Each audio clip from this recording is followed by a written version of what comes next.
Good morning students, संस्कार भारती की online classes में आपका स्वागत है। देखो, बीए पार्ट 3 में अपना जनसंख्या का टॉपिक है वो चल रहा था।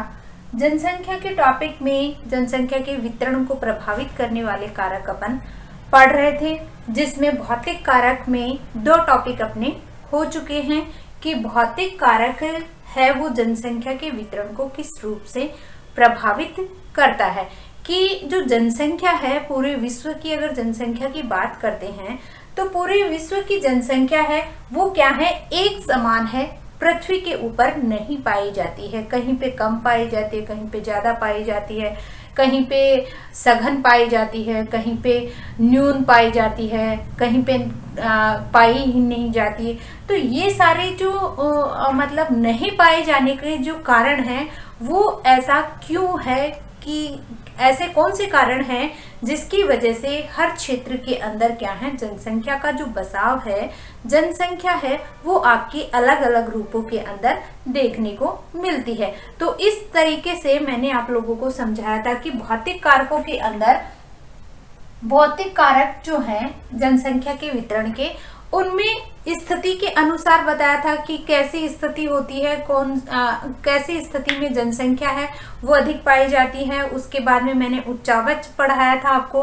कि उच्चावच की अगर बात करते हैं तो पर्वतीय और पठारी क्षेत्र के अंदर जनसंख्या का बसाव है, वहां पे जनसंख्या है वो कम रहना पसंद करती है। क्यों रहना पसंद करती है? क्योंकि लोगों को जो कृषि संबंधित कार्य हैं, या कह सकते हैं कि अगर भारत की ही बात करते हैं तो भारत के लिए कहा जाता है कि भारत एक कृषि प्रधान देश है। कृषि प्रधान देश होने के कारण भारत के अंदर पर्वतीय जो क्षेत्र है वहां पे आपका कृषि कार्य करना क्या हो जाता है, थोड़ा कठिन हो जाता है, जिसकी वजह से पर्वतीय पठारी क्षेत्र के अंदर लोग रहना कम पसंद करते हैं। और जो मैदानी क्षेत्र है, नदी की घाटी या समुद्र तटीय क्षेत्र जो होते हैं, वहां पे लोगों का बसाव है वो अधिक पाया जाता है या अधिक रहना पसंद करते हैं। क्योंकि आपका कृषि जो मानव के जीवन के लिए कृषि है वो क्या है, एक अमूल हिस्से के रूप में मानी जाती है। लोग है कृषि कार्य में भी क्या है, संलग्न होते हैं, कृषि कार्य करते हैं, तभी क्या है जो मनुष्य की जनसंख्या की आवश्यकता की पूर्ति होती है, खाद्यान्न से संबंधित है। तो इस प्रकार से क्या है, अनेक ऐसी समस्याएं आती हैं जो पर्वतीय क्षेत्रों के अंदर, पहाड़ी क्षेत्रों के अंदर कार्य करना क्या हो जाता है, कठिन हो जाता है। इसलिए क्या है, मैदानी क्षेत्र में पूरे विश्व की अगर बात करते हैं तो 41% भाग के ऊपर मैदानी भाग पाया जाता है। और जहां पे क्या है, मैदानी भाग पाए जाने के कारण लोग मैदानी क्षेत्रों के अंदर रहना अधिक पसंद करते हैं। तो इस प्रकार से आपके 2 टॉपिक हैं, स्थिति और दूसरा उच्चावच। ये भौतिक कारकों के अंदर स्थिति और उच्चावच है, 2 टॉपिक आपके हो चुके हैं। आज तीसरा टॉपिक है, जैसे पहला हो गया स्थिति, दूसरा है उच्चावच, और आज तीसरा है आपका जलवायु। अब देखते हैं कि जलवायु है वो किस तरीके से जनसंख्या के वितरण को, घनत्व को प्रभावित करती है। यानी कि जनसंख्या के वितरण को प्रभावित करने वाले कारकों में जलवायु भी आपकी एक महत्वपूर्ण भूमिका या महत्वपूर्ण कारक है वो माना जाता है। जो जनसंख्या होती है, लोगों का जो बसाव होता है वो आपकी क्या है, जलवायु के ऊपर भी निर्भर करता है। उत्तम और मनुष्य के रहने के लिए अनुकूल जलवायु होती है, वहां पर क्या है, अधिक जनसंख्या है वो पाई जाती है। जहां पे उत्तम जलवायु होगी वहां पे अधिक जनसंख्या पाई जाएगी, और जहां पे जो तापमान होता है, वहां पे अधिक तापमान होगा, वहां पे क्या है, लोगों का बसाव है। या तो क्या होगा, बहुत ज्यादा कम तापमान, और या क्या है, बहुत ज्यादा अधिक तापमान होगा। ऐसी जलवायु के अंदर लोग हैं या जनसंख्या है वो कम पाई जाती है। इसी के साथ साथ अगर बात करते हैं तो शीतोष्ण जलवायु में मनुष्य की कार्य क्षमता भी क्या हो जाती है, अधिक पाई जाती है। शीतोष्णी क्षेत्रों की अगर बात करते हैं तो आपकी क्या है, शीतोष्ण जलवायु क्षेत्रों वाले क्षेत्रों में अधिक जनसंख्या का क्या होता है, अधिक बसाव होता है। शीतोष्ण जलवायु के अंदर मनुष्य की जो कार्य क्षमता होती है वो भी क्या हो जाती है, अधिक पाई जाती है। जैसे आपका यूरोपीय देश है, भारत है, दक्षिणी पूर्वी एशिया है, और इन क्षेत्रों के अंदर क्या है, आपकी मानसूनी जलवायु है वो पाई जाती है। कौन कौन से क्षेत्रों में, यूरोपीय क्षेत्र, भारत का दक्षिणी क्षेत्र, भारत और दक्षिणी पूर्वी एशियाई देश, इन क्षेत्रों के अंदर आपकी कौन सी जलवायु पाई जाती है, मानसूनी जलवायु है वो पाई जाती है। संयुक्त राज्य अमेरिका, कनाडा, दक्षिणी भाग, अर्जेंटीना, दक्षिणी अफ्रीका, ऑस्ट्रेलिया, उत्तरी पूर्वी, दक्षिणी पूर्वी भाग के अंदर क्या है, इन क्षेत्रों में भी जलवायु का क्या है, जलवायु में स्थिति के कारण ही अधिकतम जनसंख्या का क्या होता है, आश्रय प्रदान होता है। और यहाँ पे क्या है, महासागरों के नजदीक स्थित क्षेत्रों में महासागरीय प्रभाव के कारण क्या है, सम जलवायु है वो पाई जाती है। कौन कौन से क्षेत्रों में, आपका उत्तरी जो संयुक्त राज्य अमेरिका, कनाडा, अर्जेंटीना, दक्षिणी अफ्रीका, ऑस्ट्रेलिया, उत्तरी पूर्वी और दक्षिणी पूर्वी भाग, यहाँ पे क्या है, अनुकूल जलवायु देखने को मिलती है। तो जहाँ पे सम जलवायु होगी, महासागरीय क्षेत्र होगा, वहां पे क्या है, सम जलवायु है वो पाई जाती है। और सम जलवायु होगी जिस कारण यहाँ पे तटीय मैदान होंगे, और तटीय मैदान होंगे वहां पे क्या है, जनसंख्या है वो अधिक पाई जाती है। इसके अतिरिक्त अगर बात करते हैं जलवायु की, तो भूमध्य रेखीय, जो पिछले टॉपिक जो मैंने आप लोगों को पढ़ाया था, ग्लोब बना के आपको बताया था कि भूमध्य रेखीय क्षेत्र है, शीतोष्ण कटिबंधीय क्षेत्र है और शीत कटिबंध क्षेत्र है। उन क्षेत्रों के अंदर क्या है, आपका जनसंख्या का जो बसाव है वो अलग अलग रूपों के अंदर देखने को मिलता है। यानी कि भूमध्य रेखीय क्षेत्र की अगर बात करते हैं, भूमध्य रेखीय की, तो यहाँ पे क्या है, सूर्य का ताप और वर्षा दोनों अधिक होते हैं, जिसके कारण यहाँ पे बसाव है जनसंख्या का क्या होता है, कम पाया जाता है। दूसरी, अगर यहाँ पे उच्च तापमान होता है, वर्षा अधिक होती है, तो इन कारणों की वजह से क्या है, यहाँ पे जनसंख्या का बसाव है वो कम या न्यून देखने को मिलता है। तो इसी कारण यहाँ पे क्या है, कारण क्या हो गया, तापमान और तीव्र वर्षा यहाँ पे। और ये जो क्षेत्र है वो आपके अमेजन बेसिन है, कांगो बेसिन है, यहाँ पे क्या है, प्रतिकूल जलवायु है मनुष्य की पाई जाती है, जिसके कारण यहाँ पे जनसंख्या है वो कम पाई जाती है। एक है अति उष्ण शुष्क जलवायु वाले क्षेत्र। अति उष्ण और शुष्क जलवायु वाले क्षेत्र वो हैं जो आपका मरुस्थलीय क्षेत्र है,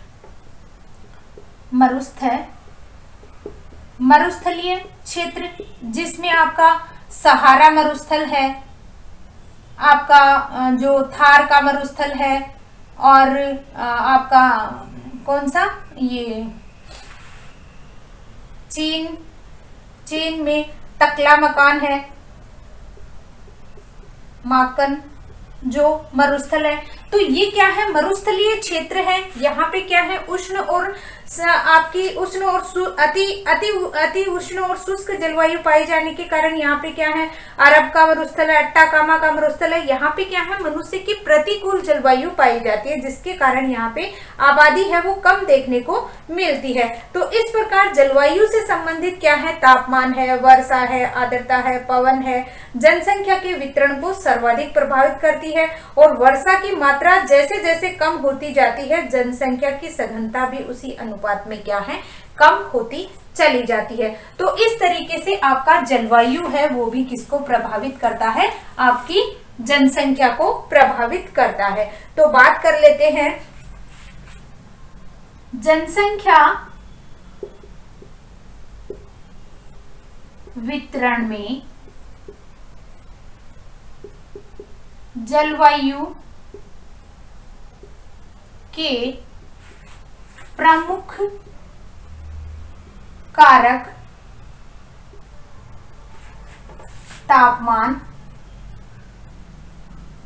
वर्षा, आर्द्रता, तापमान, वर्षा, आर्द्रता और पवने आदि जनसंख्या को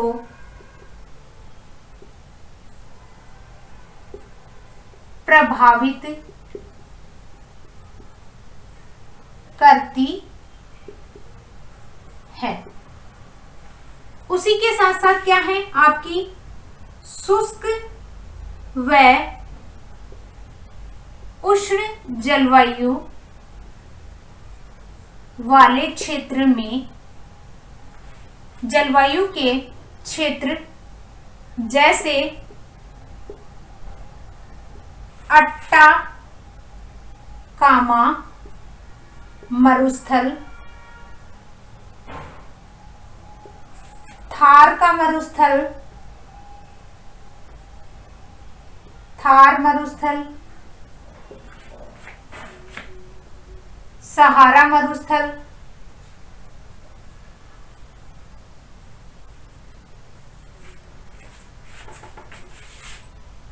इन क्षेत्रों में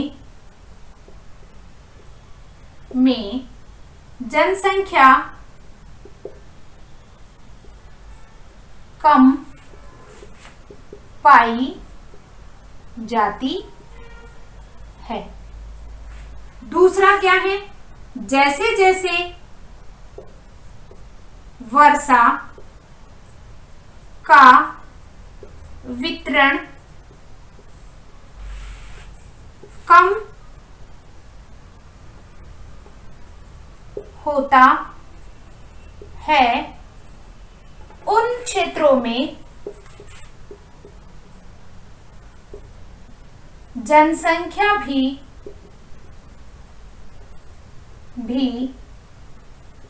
कम पाई जाती है। दूसरा क्या है,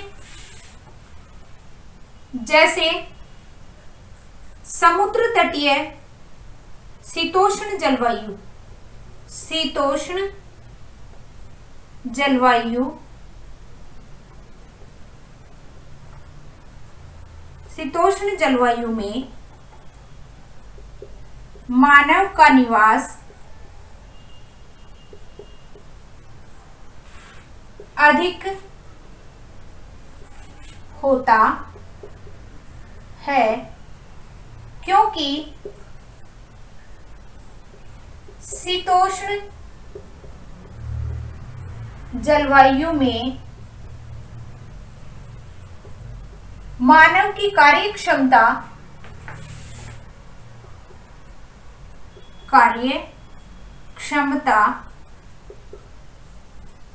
अधिक होती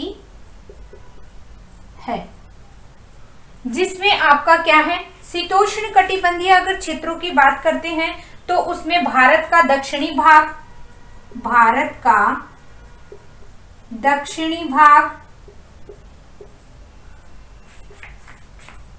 दक्षिणी पूर्वी एशियाई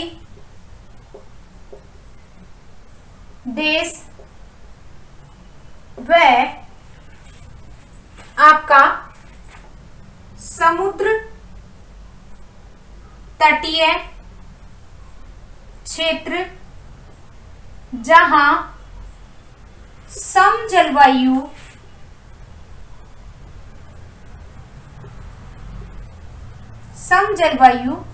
पाई जाती है। सम जलवायु का मतलब होता है ना तो ऐसे समुद्र तटीय क्षेत्रों के आसपास में जो जलवायु पाई जाती है वहां पे ना तो अधिक ठंड होती है ना ही अधिक गर्मी होती है, तो ऐसे जलवायु के अंदर लोगों का जो बसाव होता है वो क्या पाया जाता है, अधिक पाया जाता है। तो इस तरीके से आपका क्या है, जनसंख्या का जो बसाव है वो भी क्या है, जलवायु को प्रभावित करता है। इसका स्क्रीनशॉट लेना चाहते हो तो ले सकते हो।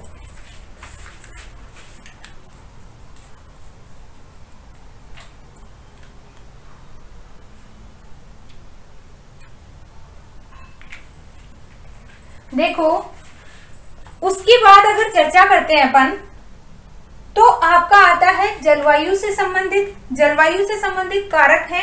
वो क्या है आपकी, जैसे समशीतोष्ण जलवायु होगी वहां पे जनसंख्या का बसाव अधिक पाया जाएगा, तो उसी के आधार पे क्या है जनसंख्या है वो क्या है निर्भर करती है। और जहाँ पे उष्ण और शुष्क जलवायु पाई जाएगी वहां पे जनसंख्या है वो क्या हो जाएगी कम हो जाएगी। और जिन क्षेत्रों के अंदर आपकी वर्षा की मात्रा है जैसे जैसे कम होती जाएगी वैसे वैसे जनसंख्या का बसाव है वो भी क्या है धीरे धीरे कम होता चला जाएगा।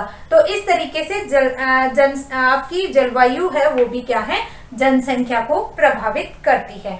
अगला कारक आता है आपका जलापूर्ति।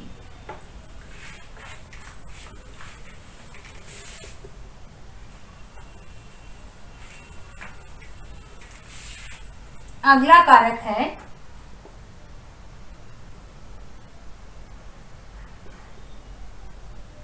जलापूर्ति।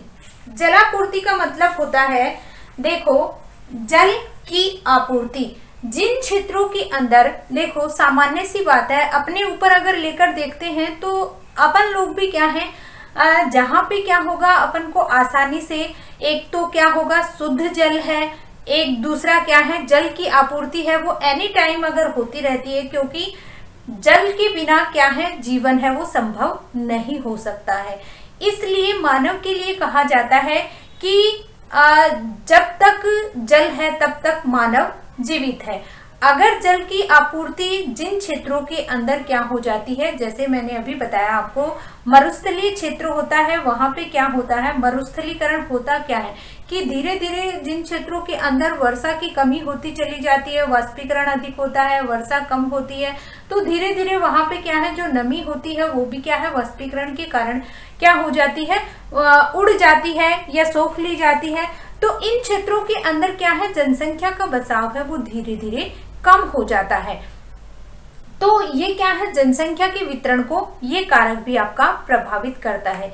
कैसे प्रभावित करता है जलापूर्ति कि मानव के लिए क्या है दैनिक जीवन में शुरू से जब सोकर वो उठता है तब से लेकर और जब वो सोता है तब तक उसको क्या है पानी की आवश्यकता होती है। चाहे वो दैनिक कार्य से संबंधित हो चाहे कोई और कार्य हो तो उसको क्या है कोई भी अपना उद्योग धंधा है उसमें अगर जैसे बिजली का जो निर्माण किया जाता है तो उसमें भी जल की आवश्यकता होती है। कोई उद्योग धंधा होता है तो उसमें भी क्या है जल की आवश्यकता होती है। तो इस तरीके से क्या है धीरे धीरे जल की जो आपूर्ति जिन क्षेत्रों के अंदर क्या होगी अधिक होती है या जल है वो आसानी से प्राप्त हो जाए वहां पे क्या है जनसंख्या का बसाव है वो अधिक देखने को मिलता है। तो जैसे जैसे क्या है जल जिन क्षेत्रों के अंदर कम होता चला जाता है वहां पे क्या है धीरे धीरे जनसंख्या है वो भी आपकी कम होती चली जाती है। तो ऐसे क्षेत्रों के अंदर जहां पे क्या है जल की आपूर्ति आसानी से हो जाए वहां पे क्या है मानव का जो बसाव है वो क्या है आसानी से वहां पे रहने लग जाते हैं। यानी मानवीय जीवन के लिए जल एक क्या है प्रमुख भौगोलिक कारक के रूप में माना जाता है। जहां जल आपूर्ति अधिक मिल जाती है लोगों को जनसंख्या है वहां पे अधिक रहने लग जाती है। चाहे वो मनुष्य के दैनिक घरेलू कार्य हो औद्योगिक कार्य हो सिंचाई से संबंधित कार्य हैं परिवहन से तो सारे क्या है आपके महत्वपूर्ण कार्य हैं वो आपके क्या है जल के ऊपर निर्भर करते हैं। तो इसी तरीके से क्या है आपके ऐसे ही आपका समुद्र तटीय जो क्षेत्र मैंने आपको बताया था तो समुद्र तटीय क्षेत्रों के आसपास क्या है आपका एक तो क्या है समुद्र तटीय क्षेत्र होंगे वहां पे क्या है मिट्टी है वो बहाकर क्या है अलग अलग नई नई परत है वहां पे जमती रहती है जिसके कारण आसपास के एरिया के अंदर कृषि कार्य किया जा सकता है। दूसरा अगर वहां पे क्या है आपका पानी की व्यवस्था है कोई भी आपका सागर तालाब झील कुछ भी होता है आसपास में तो मछली पालन है वो भी आपका किया जा सकता है। तो आपका समुद्र तटीय क्षेत्र में क्या है सघन आबादी है वो देखने को मिलती है। तटीय क्षेत्रों की अगर बात करते हैं तो उसमें आपका जापान है चीन है भारत है श्रीलंका है इंडोनेशिया है संयुक्त राज्य अमेरिका है दक्षिणी अमेरिका है उत्तरी पश्चिमी यूरोपीय महाद्वीप के तटीय क्षेत्र हैं। तो इन क्षेत्रों में क्या है जनसंख्या का बसाव अधिक जनसंख्या है या सघन जनसंख्या है वो पाई जाती है। जबकि इसके विपरीत अगर देखा जाए आपका सहारा थार का मरुस्थल है अरब सागर है अट्टाकामा जो मरुस्थल है ऑस्ट्रेलिया के मरुस्थलीय भाग है, यहाँ पे क्या है, जनसंख्या है वो कम देखने को मिलती है। रीजन आपका क्या है यहाँ पे, कि रीजन आपका ये है कि यहाँ पे क्या है, जल की कमी पाई जाती है। तो इसके बारे में कुछ बातें आपको अभी नोट करा देती हूँ। जलापूर्ति मानव जीवन में जल का महत्वपूर्ण स्थान आता है।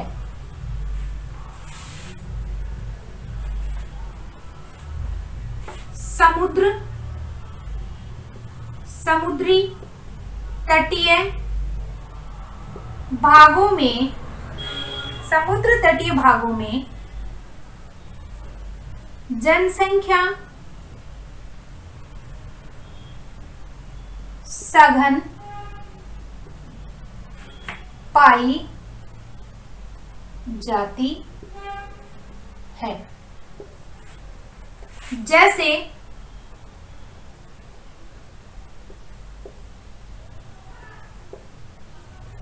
चीन, जापान, दक्षिणी भारत,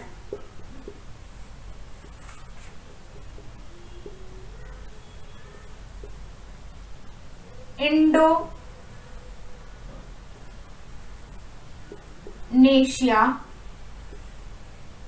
श्रीलंका,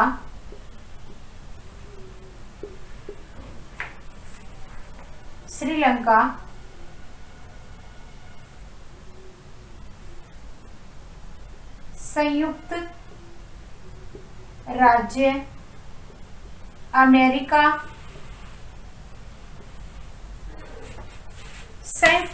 अमेरिका, उसी के साथ उत्तरी पश्चिमी यूरोपीय देश, उत्तरी पश्चिमी यूरोपीय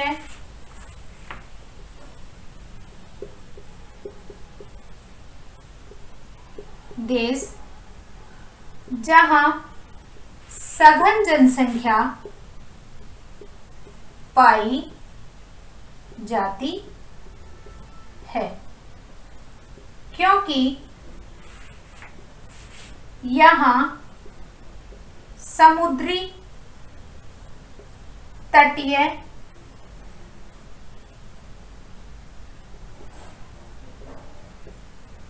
क्षेत्र मिलते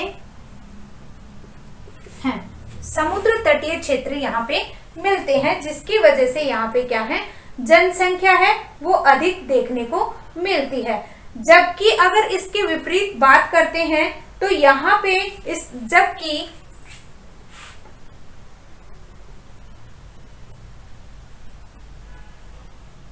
इसके विपरीत सहारा, अट्टाकामा, थार मरुस्थल में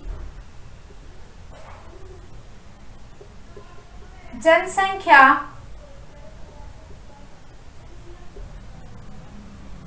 कम पाई जाती है। ठीक है, कम पाए जाने का रीजन क्या है यहाँ पे, कि इन भागों में, मरुस्थलीय भागों में जनसंख्या क्या है, बहुत कम रहती है। मुख्य कारण क्या है यहाँ पे जल की कमी होने का कारण है कि जनसंख्या यहाँ पे कम है। तो कारण क्या है, कारण है जल की कमी। ठीक है, जल की कमी की वजह से जल की कमी की वजह से क्या है, आपके जो मरुस्थलीय क्षेत्र हैं, जैसे थारा है, अट्टाकामा है, थार का मरुस्थल है, और आपका अरब का मरुस्थल है, इन क्षेत्रों के अंदर जनसंख्या है वो क्या है, कम पाई जाती है। कारण क्या है, जल आपूर्ति इन क्षेत्रों के अंदर कम होती है, जिसके कारण जनसंख्या भी यहाँ पे कम देखने को मिलती है। अगला कारक है लास्ट आपका भौतिक कारकों में मिट्टी का। अगर इसका स्क्रीनशॉट लेना चाहते हो तो ले सकते हो। अगला है मिट्टी। देखो मिट्टी है वो भी क्या है, मनुष्य के जीवन के लिए, मानव जीवन के लिए क्या है, बहुत ज्यादा महत्वपूर्ण मानी जाती है। क्यों मानी जाती है, इसका रीजन अभी बता देती हूं।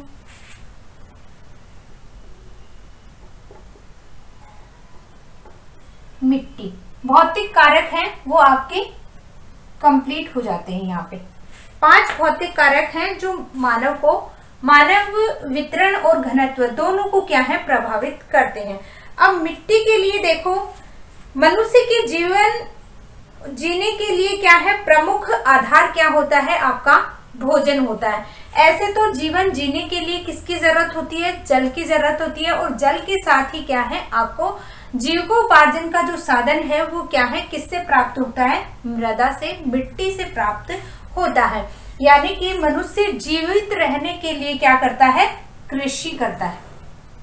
ठीक है, क्योंकि उसको खाने के लिए किसकी जरूरत होती है, खाद्य पदार्थों की जरूरत होती है। और खाद्य पदार्थ उसको कहाँ से प्राप्त होंगे, मृदा से। ऐसे तो है नहीं कि आसमान से टपक पड़ेंगे और खा लेंगे। तो उसी तरीके से आपके क्या, जैसे आपके दिमाग में आ रहा होगा कि फ्रूट्स वगैरह खा लेगा या इस तरीके से, तो फ्रूट्स है, पेड़ है, वो भी कहाँ पे उगते हैं, आपके मृदा के अंदर ही। तो इसलिए क्या है, मृदा है वो भी मानव जीवन के लिए, मानव के बचाव के लिए मृदा है वो भी क्या है, बहुत महत्वपूर्ण हिस्सा रखती है। जिस तरीके से आपका जल है, जलवायु उच्चावचा स्थिति है, वैसे ही आपकी मृदा है वो भी मानव जीवन के लिए क्या है, महत्वपूर्ण मानी जाती है।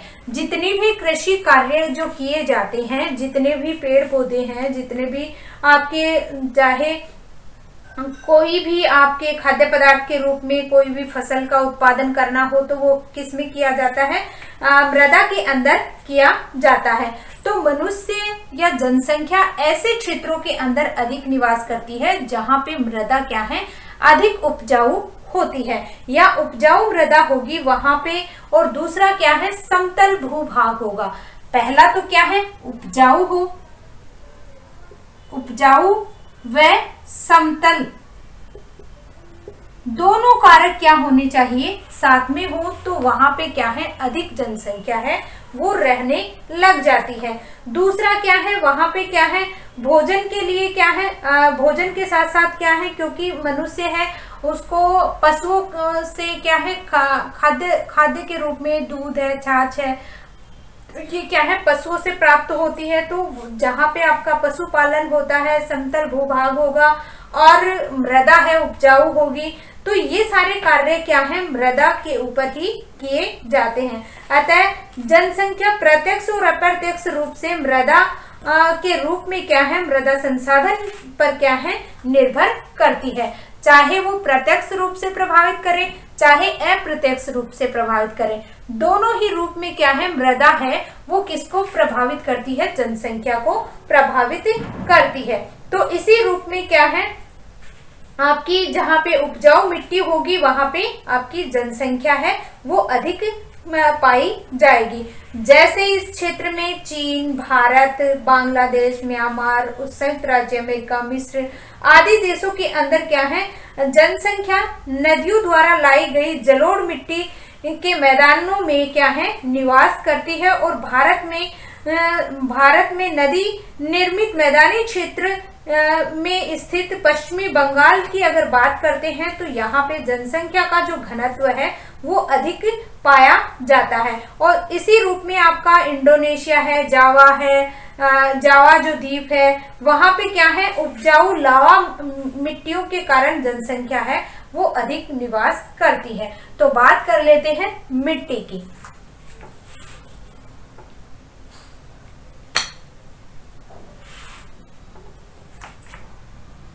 मिट्टी मानव के जीवन यापन में महत्वपूर्ण कारक मानी जाती है, क्योंकि उपजाऊ मिट्टी व समतल भूमि पर जनसंख्या अधिक मिलती है। देखो, समतल भूमि और उपजाऊ क्षेत्र होगा, वहां पे क्या है, आपका जनसंख्या है वो अधिक देखने को मिलता है। जैसे भारत, चीन, इंडोनेशिया, भारत, चीन, इंडोनेशिया, संयुक्त राज्य अमेरिका, मिस्र, बांग्लादेश, म्यांमार,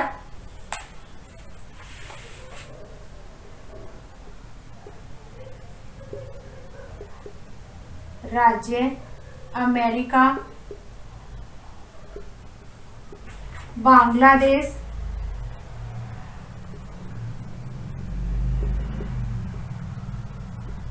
म्यांमार आदि देशों में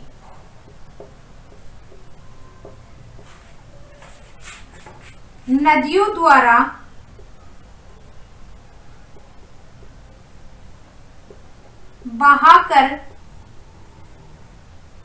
बहाकर जलोढ़ मिट्टी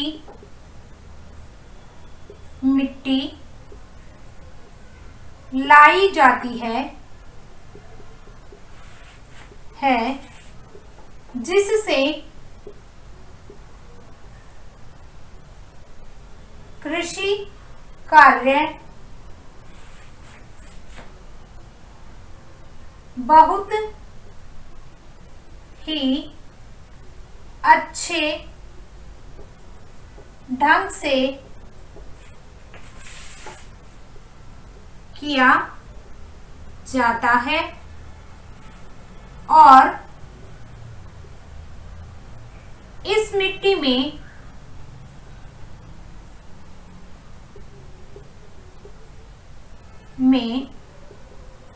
उपजाऊपन अधिक होता है, जो सघन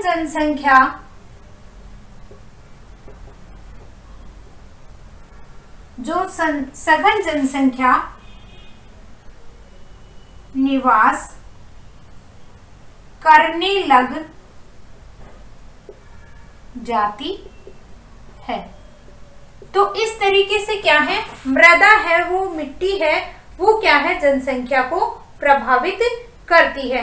और इसी के साथ साथ क्या है, अगर भारत की बात करते हैं तो आपके भारत के क्षेत्र में अगर बात करते हैं पश्चिमी बंगाल की, भारत के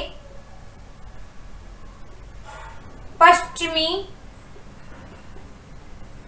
बंगाल में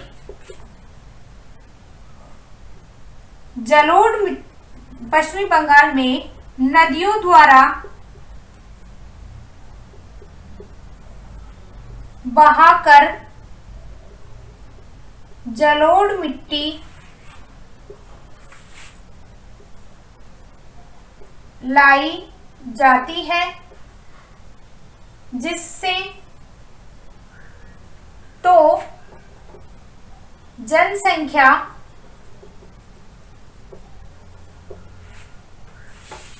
अधिक पाई जाति है। और उसी के साथ साथ आपका इंडोनेशिया, नेशिया व जावा में भी सघन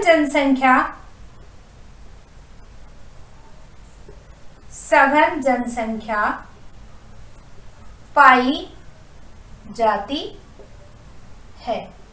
तो इस तरीके से क्या है, भौतिक या प्राकृतिक कारक हैं जनसंख्या के वितरण को प्रभावित करते हैं।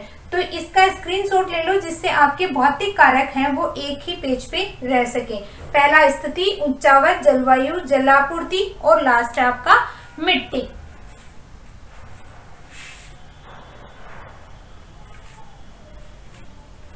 उसी के साथ साथ अगर इसका स्क्रीनशॉट हो गया तो मिटा दो। उसके बाद आपका आता है आर्थिक कारक। देखो, आर्थिक कारकों की अगर बात करते हैं जनसंख्या वितरण में, तो आर्थिक कारकों में भी क्या है, जहां पे क्या है लोगों को आर्थिक या रोजगार से संबंधित क्या है, आपको रोजगार जहां पे अधिक प्राप्त होंगे लोगों को, वहां पे क्या है लोगों का बसाव है वो अधिक देखने को मिलता है। तो आर्थिक कारकों की अगर बात करते हैं, आर्थिक कारक,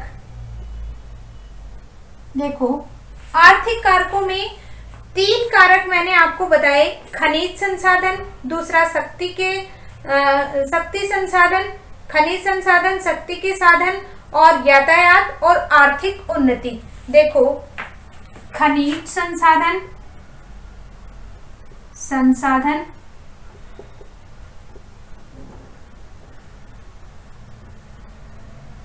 शक्ति संसाधन,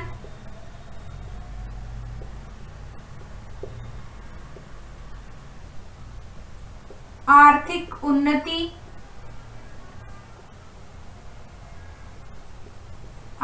उन्नति, और इसके साथ साथ 4th पॉइंट है आपका यातायात।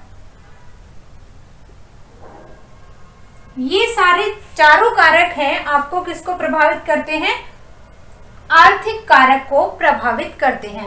अब इनका डिटेल से तो मैं आपको कल बता दूंगी, थोड़ा सा हल्का फुल्का अभी बता देती हूँ। खनिज संसाधन, देखो खनिज संसाधन जहां पे अधिक मात्रा में प्राप्त होंगे लोगों को, वहां पे क्या है आपके जो संसाधन है आर्थिक संसाधनों के रूप में, खनिज संसाधन जहां पे अधिक मात्रा में निकाले जाएंगे वहां पे लोगों को क्या है अधिक रोजगार प्राप्त होंगे, जिससे क्या है वहां पे जनसंख्या का बसाव है वो अधिक देखने को मिलता है। ऐसे ही शक्ति के संसाधन, जो यातायात है आपका, जो कोयले का उत्पादन, पेट्रोल है, ये क्या है अधिक मात्रा में निकाले जाएंगे, वहां पे क्या है आपके संसाधन है, वहां पे क्या है जनसंख्या है वो अधिक रहेगी। आर्थिक उन्नति, लोगों को जो उसकी आवश्यकताएं हैं, जो लोगों को उनकी मूलभूत आवश्यकताओं के साथ साथ उनकी जो आवश्यकता की पूर्ति होती जाएगी, उन क्षेत्रों के अंदर लोग हैं अधिक रहना पसंद करेंगे। और जहाँ पे यातायात के साधन है, आपके आने जाने की सुविधा जो लोगों को प्राप्त होगी, जहाँ पे ये संसाधन जो पाए जाएंगे, तो लोगों का बसाव है उन्हीं क्षेत्रों के अंदर अधिक देखने को मिलता है। तो आज के लिए बस इतना ही, आगे कल चर्चा करेंगे। आज के लिए बस इतना ही, धन्यवाद।